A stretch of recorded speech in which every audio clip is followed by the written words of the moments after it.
bilisummaa. Kootu bilisummaa. Kootu walabummaa. Kootu bilisummaa. Kootu walabummaa. Sabni keessi eegaa harka bal'iseeti. Odaa mallattoosaa jala teebbiseeti. Kootu bilisummaa. Kootu walabummaa. Yaa baay'inaan jettu. Eegaa fincilee loleeti. Dhiiga seenaa.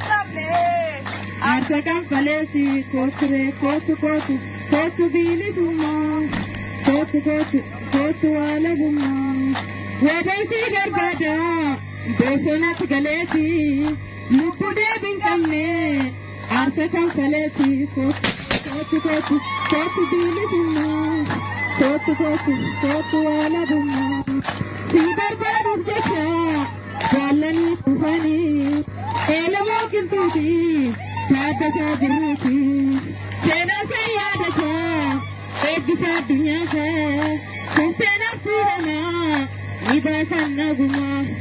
Kootu bilisummaa. Kootu walabummaa. Kootu bilisummaa. Kootu walabummaa. Yoo bari'uu geettu dukkantiin jabaatti. Nu bari'uu geettu oromoo jabaatti.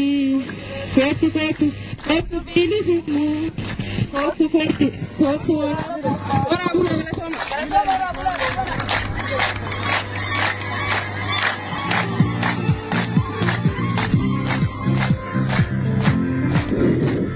Amin gaggeessa xirraa sabbandeera amin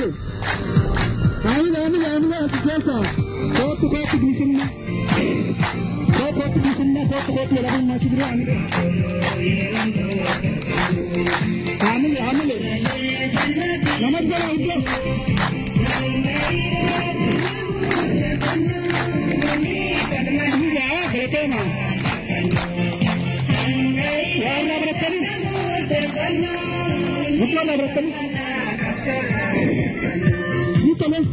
Kootu walabummaa. Kootu bilisummaa jedhanii bilisummaa waan jiran kanan beektaniifi walumaa arguu jirraa miti.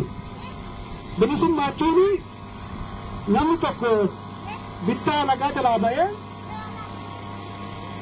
biyya isaa irratti sodaa tokko malee jiraachuun bilisummaadha jechuudha. Walumaa arguu jirraa miti.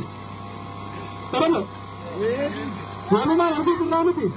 Kootu bilisummaa kanallee bilisummaa xiqqaa kanallee bilisummaa guddaallee doonuu qabaa jechuu jira jechuudha. Sabni tokko kan bittaa lagaa jalaa ba'ee biyya isaa irratti akka barbaadetti yoo dhume akka barbaadetti yoo jiraate nagaan ba'ee nagaa yoo gale osoo hin dhaanamne osoo hin rukutamne yoo nagaan ba'ee nagaan gale bilisummaa qabaa jedhamaa jechuudha. Amma bilisummaa qabdan maan qabdan? Agarsiisa bilisummaa qabnaadhaati. Namni waraqaa dhimmaa nu gaafatu jira. Eessaa dhuftanii hin jira. Garam deemtanii hin jira. Fuula hin beeku namni hin jira. Fuula akkamii nu beekan kana. Amaarri Oromoo wal beeka. Oromoo hin deemina caatii nama tokko. Sanan deemu qabda hin deemina.